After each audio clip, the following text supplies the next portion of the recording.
Ką mūsų gyvenimo patirtis sako? Atrodytų 21 amžius, mokslo pasiekimai, žmonės išsilavinę kaip niekada.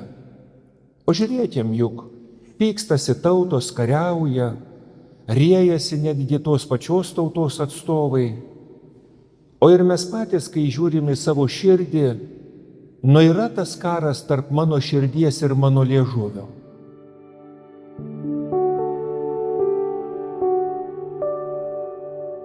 Šiandien pirmasis skaitinys kalba apie tai, kad Dievas pažada tai, ką mūsų akim ir mūsų ausim labai sudėtingai yra patikėti. O jis kalba apie tai, kad ateis laikas ir iš tikrųjų bus ramybė. Senobiškai pakajus viešpataus mūsų gyvenimuose. Ir čia kaip žmonės turintys gyvenimo patirties galim tik liūdnai palinguoti galvą ir pasakyti, ir kada tai nutiks. Ką mūsų gyvenimo patirtis sako? Atrodytų 21 amžius, mokslo pasiekimai, žmonės išsilavinę kaip niekada. O žiūrėkim, juk pykstasi tautos, kariauja, riejasi netgi tos pačios tautos atstovai. O ir mes patys, kai žiūrim į savo širdį, yra tas karas tarp mano širdies ir mano liežuvio. Juk žiūrėkim, jeigu esam su kitais žmonėm, šeimoje, darbe, dar kur nors, ar yra nors vienas mėnuo, kad kas nors, kam nors, ko nors nepasakytų, neįgeltų, nepasuktų? Juk netgi kartais, kai atrodytų vieni patys būnam su savo mintim, mintise grįžta praeities įvairiausi įvykiai, ir nėra per daug tos ramybės širdį. Tad kada jau ta ramybė bus visoji žemėje? Ir mėly broliai ir seserys, sugrįžtam ten, kur ir visada.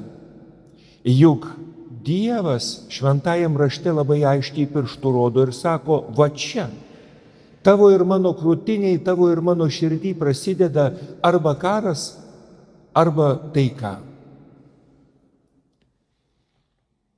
Vyskupas Fultonas Šynas, vienas iš garsiausių ir geriausių kalbėtojų Amerikoje, buvo pakviestas į didelį futbolo aikštę tiesiog, kad galėtų pakalbėti apie Dievą. Ir jis staiga paprašo, kad būtų užgesintos absoliučiai visos šviesos. Lieka tamsu. Išsitraukia jį žiebtuvėlį ir uždega ir klausia, ar matot? Visi sako, taip. Dabar jis prašo, o dabar visi išsitraukit savo žiebtuvėlius, kas turit, ir uždekit. Ir pažiūrėkit, kad vienas žiebtuvėlis ne kaži ką gali, bet kai daug jų, nedidelė šviesa, tačiau matosi viskas, kas aplink yra. Va taip Dievas trokšta ir nori, kad mes nedidingus dalykus darytume kažkokius kartą gyvenime, o tiesiog šviestume savo ir šalia esantiems žmonėms savo širdies giedrumu. Tai apie ką kalba antrasis skaitinys. Jeigu Dievo dvasia yra mano ir tavo širdį, ir jeigu aš ir tu leidžiam po truputį jai vis vadovaut, visa tai, kas vagia širdies ramybę, visa tai traukiasi. Žinoma, traukiasi ne be kovos. Kova turi būti su mūsų silpnybėm, su kartais karštų charakteriu, su daugeliu dalykų. Bet kadangi Dievo dvasia šviečia mūsų širdžiai, mes matom, kas yra priešas. Štai kodėl, mėly broliai ir seserys, šiandien pirmasis skaitinys ir kalba ne apie tai, kada pasaulis be mūsų bus sutvarkytas, o apie tai, ar ateinanti savaitė man ir tau bus vieta, kur mudu būsim ramybės atstovai, kur gesinsim gaisrus, stengsimės iš tikrųjų nuraminti savo susierzinimą ir daugelį kitų dalykų. Štai kodėl, mėly broliai ir seserys, suvokiam ir suprantam, kad Evangelija, kuri kalba vėl taip mįslingai, kokie gražų žodžiai, ateikit pas mane visi, kurie alkstate ir esat prislėgti, aš jūs atgaivinsiu, aš jūs pamaitinsiu. Ir tie, kas turim šiek tiek tos gyvenimo patirties, labai nuoširdžiai galim paliudyti, iš tikrųjų juk būna akimirkų, kai labai aiškiai Dievas suramina ir paguodžia ir mano, ir tavo širdį. Bet juk būna akimirkų, kai atrodytų, kad palieka mus mūčytis. Štai kodėl, mėly broliai ir seseriai, šiandien ir klausiam, ar tikim, ar mano ir tavo širdis yra pasiruošusi gyventi taip, kaip moko Jėzus? Jeigu Jėzus sako, imk mano kryžių ir sek paskui mane. Žiūrėdamas į savo ir kitų žmonių gyvenimą, ar aš, ar tu matai, kiek žmonių yra pasiėmę ne savo kryžių? Paimkim savo gyvenimus. Dievas duoda kiekvienam iš mūsų įvairiausių darbų, rūpesčių, galėtume sakyti ir vargų. Bet juk Dievas nedavė ne vienam iš mūsų nei silpnybės, nei nuodėmės. Ir jeigu aš turiu nuodėmę, kuri vargina mano širdį, jeigu tu turi nuodėmę, kuri vargina tavo širdį, juk tai yra našta. Juk kaltės jausmas kaip kirminas graužia mano ir tavo širdį. Mumgi nuo to sunku. Juk kiekvienas savo aplinkoje turim žmogų, bent vieną žmogų, kuris sudėtingai arba beveik neatleidžia. Koks jis piktas žmogus, kaip spuogas, liaudiškai kalbant. Tik prisilieti ir jis pilnas iš tikrųjų ištrykšta pikčiausiais žodžiais. Juk jam sunku savo širdį. Jam nelengva eiti per gyvenimą ir nešti šitą piktumą. Bet juk žiūrėkit, mėly broliai ir seserys, juk tas piktumas nėra Dievo duotas. Priešingai, Dievo prašytas, kad atiduok. Juk Jėzus aiškiai sako, atiduok savo naštas, vot paimk ir atiduok. Ir žinoma, galėtumėm prieštarauti ir ginčytis, o kaip čia atiduoti, kur nunešti, kur padėti. Bet puikiai žinom, kad jeigu norim, mes rasim būdų ir Dievas mus pamokys. Yra bažnyčia, kuri moko, yra šventieji, kurie savo gyvenimo pavyzdžių rodo, ką reiškia atiduoti širdies naštas ir pasitikėti Dievu. Viena suaugusi moteris štai ką liudija. Kai ji gimė,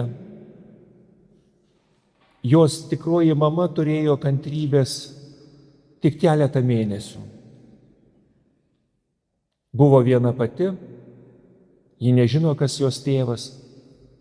Ir galiausiai po keletos mėnesių pavargusi nuo to, ką tik gimusio kūdikio, atidavė valdiškiams namams. Tačiau jai pasisekė, būnant apie 1 metus, ją įsivaikino.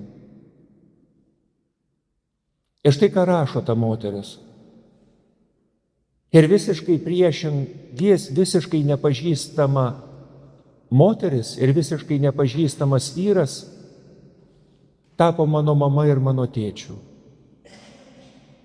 Mama buvo su manimi, kai vaikystėje kaprizinaus ir nenorėjau valgyti. Ji turėjo kantrybės išklausyti, kai grįžusi iš mokyklos, aš pasakodavau, kaip susipykom, kaip dėl kažko susiginčijom. Jie turėjo kantrybės išklausyti, kai prasidėjo pirmosios meilės, nesusipratimai. Ji pergyveno kartu su manim, kai aš laikiau egzaminus.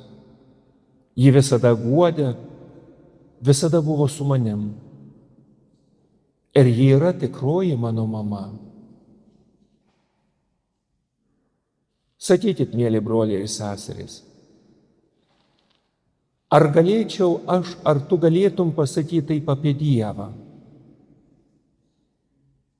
O Dievas mano ir tavo gyvenime yra toks draugas, kuris niekada neišduos, kuris visada yra su mumis, ne kažkur toli, kaip koks direktorius, bet labai arti, kaip tas, kuris paguos, kaip tas, kuris išklausys, tas, kuris ateis į pagalbą.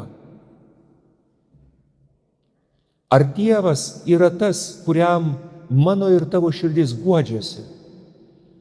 Ir ne šiaip savo pasislėp pusę širdim po kokią nors standartinę maldą, bet taip iš dūšios, kad Dieve gelbėk, bo žūstu, arba Dieve saugok mane, o tai mano širdis tampa kažkokia liūdna, tokia pilka, nusiminusi ar dar kažkokia. Kad Dieve palinksmink mano širdį, nes nebežinau, kas džiugina ją. O taip, kaip kalbam iš dūšios patiems artimiausiam žmonėms, kas rūpi. Va jeigu taip yra, tada kiekvienas iš mūsų mes patiriam, kad Dievas ir prašo: atiduok savo naštas, pasikalbėk su manim iš dūšios, kuom gyveni, kas džiugina, kas liūdina, bet tai be jokių filtrų, be jokių kažkokių tai nusistatymo dalykų, be bandymo kažkaip išlankstyti gražiai liežuvį. Taip, kaip jauti, taip, kaip matai. Ir supykęs žmogus turi kalbėtis taip, kaip supykusi širdis, kad prašo: Dieve, pykstu arba įsiutęs esu dėl neteisybės, dėl blogio, kuris griauna mano ar kitų žmonių gyvenimą. Nusiminęs žmogus lygiai taip pat sako, kad Dieve, tikrai nuliūdau. Ir jaučiu, kad išbėgo paskutinės jėgos, rankos nusileido. Ir nieko nebenoriu daryti. Žmogus kupinas ramybės ir džiaugsmo lygiai panašiai kalba, kad Dieve, tikrai mano širdis tiesiog plyšta nuo ramybės ir džiaugsmo. Kaip nepaprastai gražiai sukūrei ir kiek nuostabių dalykų aš matau.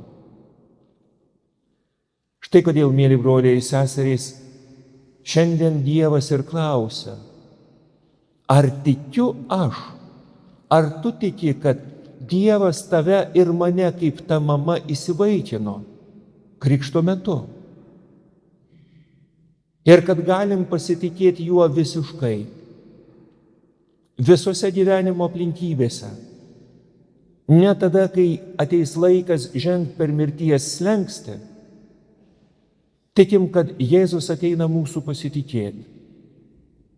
Ir va, jeigu turim tokį tikėjimą, arba trokštam tokio tikėjimo, juk tikėjimas jis auga kaip ir draugystė, kaip ir pasitikėjimas su kiekviena gyvenimo diena. Juk kas iš mūsų galėtumėm suskaičiuoti nuo vaikystės, kiek buvo draugų, kurie kažkokiu būdu, kažkokiu laiku dingo. Gal mes baigėm mokyklą, gal jie išvažiavo kaži kur ir nutrūko. Juk lygiai taip pat gali nutrūkti ir mūsų tas gyvas ir tikras ryšys kartu su Dievu, jeigu nėra va to nuoširdumo, to atvirumo. Ir pabaigai noris prisiminti didžiai daliai turbūt pažįstamą tą patirtį. Kai vaikystėje tikrai daugiau ar mažiau visi juk neturėjom tų vaikystėje pinigų. Ir kai galėdavom tas kapeikas kažkokiu būdu susirinkti ir nueidavom į parduotuvę, ir kai pardavėjos paprašydavom ištiesę tą mažytę vaikišką saują su visom tom kapeikom, dėdavom ją į delną ir sakydavom: už visus duokit saldainių. Už visus. Kiek ten bebūtų. Dievas prašo, kad mūsų malda būtų va tokia. Ateinu į maldos vietą ir sakau: Dieve, už visus. Viskas, kas mano širdį, į tavo rankas. Nieko nepasilaikau.